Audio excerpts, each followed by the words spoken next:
Hello, my friends, and welcome to Kurt Berglund's Baseball World. You know, every once in a while, I'm asked questions about what are the videos on the members side of the channel really like? If I become a channel member, what types of videos would I get to see that nobody else gets to? Well, I'm going to show you an example of that I created for members just last month in the month of August. I'm bringing it to you today as an example of the type of video content that you can receive if you become a member of Kurt Berglund's Baseball World. My link to channel membership is in the description for this video. I hope you enjoy this video. It was for members only last month, and special reports, as I call them, are about specific topics in the hobby. They vary from time to time, but they're designed to go at a particular controversial, confusing element of the hobby to maybe enhance your understanding of the hobby and create more community with other gamers. So I hope you enjoy the curious case of Ken Reitz. Here we go. Hello, channel members, and welcome to Kurt Berglund's Baseball World. Today's special report is going to be continuing a theme that I have been really dwelling on lately, and that is the subject of defense in the hobby of baseball cards and dice sims. And I've hit upon a guy that I really think embodies the problem that I'm having in my own little brain about baseball defense in cards and dice simulation. So we're going to take a dive today into the curious case of Ken Reitz. Now, I'm going to confess right off the bat that over the last several months, I've spent a whole lot more time thinking about Ken Reitz than I really should be. But his career, in several different ways, captures the dilemmas that I'm having. So what I'm going to be giving you today is some information. We're going to look at some stats, and I am going to compare how 3 different sims, actually 4, handle analyzing Ken Reitz's defense. And at the end of the video, I don't think I'm going to have any magic answers for you. I'm just going to have more questions, and I'll be very interested to read your comments below. To start with, this is a little bit of an extension of the issue that I coined the Carl Yastrzemski problem. And the Carl Yastrzemski problem, if you go back a few special reports, I explained that the Carl Yastrzemski problem in my mind is this. If you follow Carl Yastrzemski's defensive metrics, you do not get, by and large, a superior left fielder, which is difficult for me to even say. You can tell. But the gamer, if you don't give Carl Yastrzemski your highest defensive rating in whatever season you're looking at, I mean, until you get to the very late 70s and into the 80s, if you don't give him the highest range factor, for example, the gamer thinks there's automatically something wrong with your sim. That's not a knock at the gamer. That's just the furniture that we walk around with about some of the players and their defensive abilities. I know as a youngster that I was pounded, into my head was pounded the notion that Carl Yastrzemski was among the finest defensive left fielders to ever play the game. And so, if I open up a pack of a seasoned set of cards and Carl Yastrzemski doesn't have the best E rating possible, automatically red flags go up. But the metrics tell us a different story. Well, that is kind of the Ken Reitz problem, except it's more than that. So before we get too far into the Ken Reitz story, let's take a look. First of all, I'll put together this, and I hope you enjoy the high-priced graphics. This is the Ken Reitz story in pictures, all public domain, of course. Please, please. On your left is Ken Reitz with the St. Louis Cardinals, where he broke in 70, I believe it was 72. Got the third base job, held it there for 3 seasons, was traded to the San Francisco Giants, the second picture from your left, spent 1 season there, 1976, went back to St. Louis for 77, 78, 79, and 80 before he went to the Cubs in 81 as part of the, I believe it was part of the Bruce Sutter trade. That didn't go well in more ways than one, and he landed with the Pirates in 82, where I believe that was where he finished up. Made some comeback attempts, none of them worked out particularly well. This isn't about the Ken Reitz story, but I just wanted to refresh your memory about who he was, or maybe you don't remember Ken Reitz, and if so, that would be helpful information to you. Ken Reitz's reputation, and this gets us to the Carl Yastrzemski problem. Ken Reitz's reputation was as an excellent fielder. Clearly, by consensus at the time, understood to be a much better fielder than, say, Mike Schmidt, who was a contemporary in the National League, and by the current defensive metrics that we use, would be seen as a clear superior to Ken Reitz defensively, and of course, offensively too, but we're not getting into the offense. But that furniture, the Ken Reitz as Gold Glove caliber fielder, and the very best in the National League, persisted for several seasons. Let's take a look at one of those seasons, 1980, where he made his only All-Star team. Now, these are, in front of you, some very basic defensive metrics for Ken Reitz in his 1980 season. He played in 150 games. He committed 8 errors in those 150 games. He was a part of 25 double plays turned. He had a fielding percentage of .979 at third base, and his league average at third base, the league average for third baseman in the National League in 1980 was .948. His RTOT per year, we're going to come back to this, is a -8.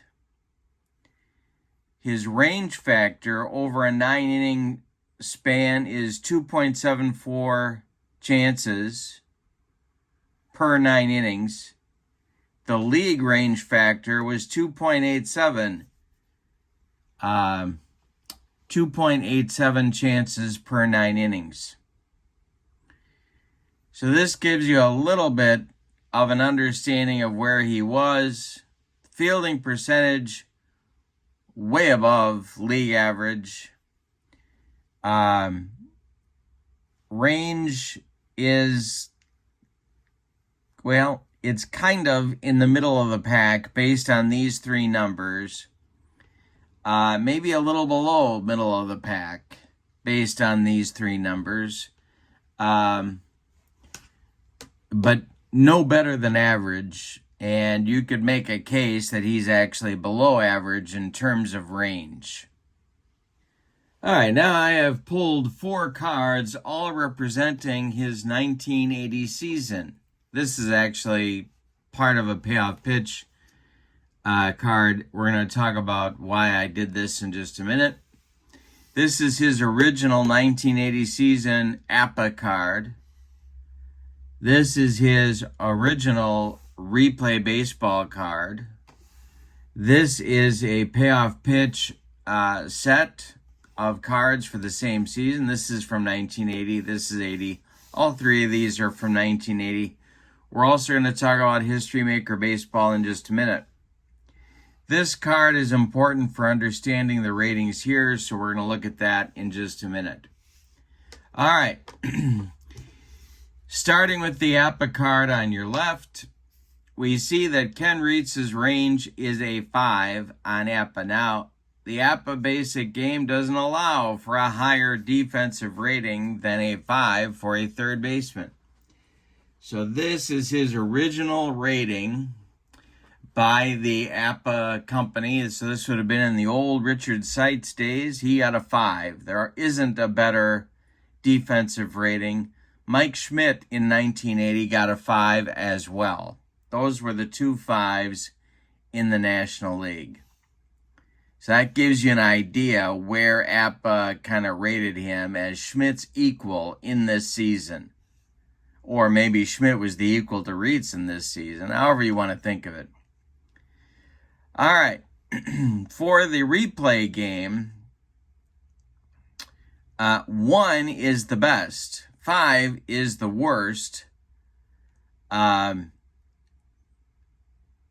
So Reitz, and in the 1980 card set, there was a distinction made for those players who committed a lot of errors but had a good range factor, a good range rating. And I'm going to show you an example of that by showing you one of Ken Reitz's teammates. But if you look at the 2 rating, the 2 is a range rating, but there also is an understanding about the number of errors that he made. So there is a recognition of that, and that is shown to you here by showing you his teammate, Gary Templeton. Gary Templeton at shortstop also was rated a 2, but Templeton committed a lot of errors in 1980, and so he was given this little asterisk. I don't know if you can see that very well, but he's given an asterisk, and those players that had a higher number of errors relative to their range rating got the asterisk. Well, we know Reitz didn't do that. He only had 8 errors in the 1980 season in 150 games.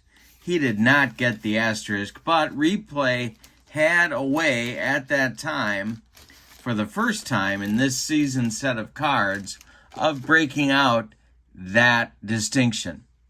So he wasn't a 1, but they gave him a 2.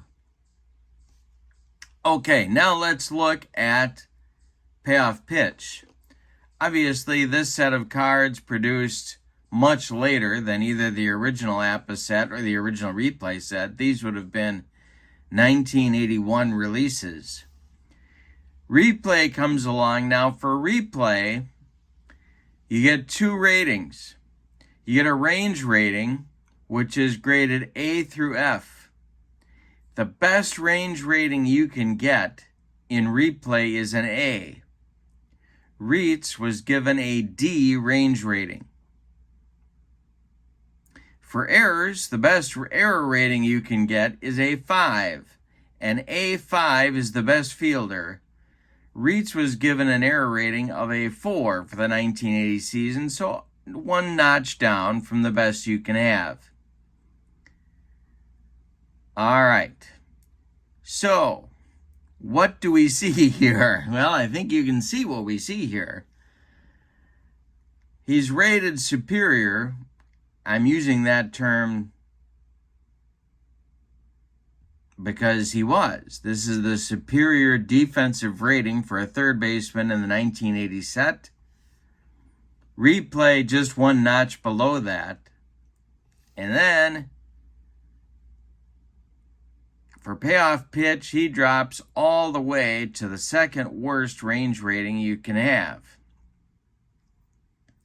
The error rating, of course, respects the fact that his fielding percentage was quite good for a third baseman in 1980.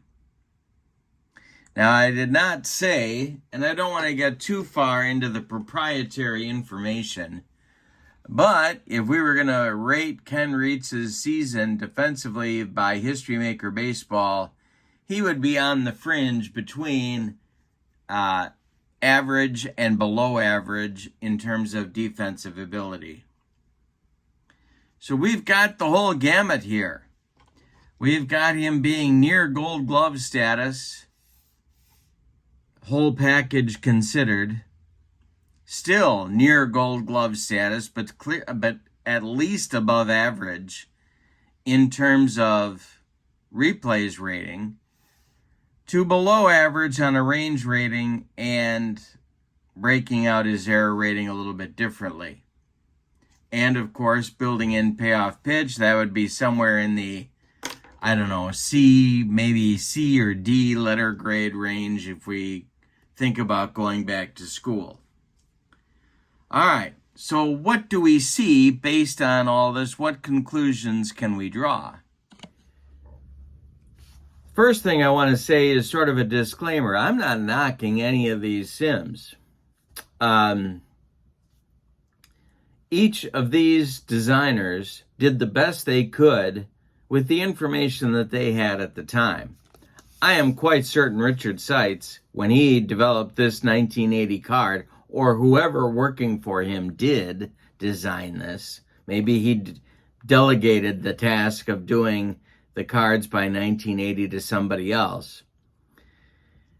But I don't think Richard Reitz spent, or whoever did design this card, spent a lot of time perseverating over Ken Reitz's fielding ability. I think this is a reputation grade for Ken Reitz, and maybe they looked at fielding percentage, but I don't think it went any further than that. Now, we know, based on what John Herson said 2 years ago at the APA convention, responding to, I guess, to my video about the Negro Leagues and the imprecision of the stats that were used for the Negro League set, and why John Herson should no longer be selling the Negro League set that they do sell. It's a piece of garbage and nobody should buy it, and they shouldn't be selling it. But in defense of the set, John Herson said at the APA convention, well, we don't use stats for everything. And so, after I had my aneurysm,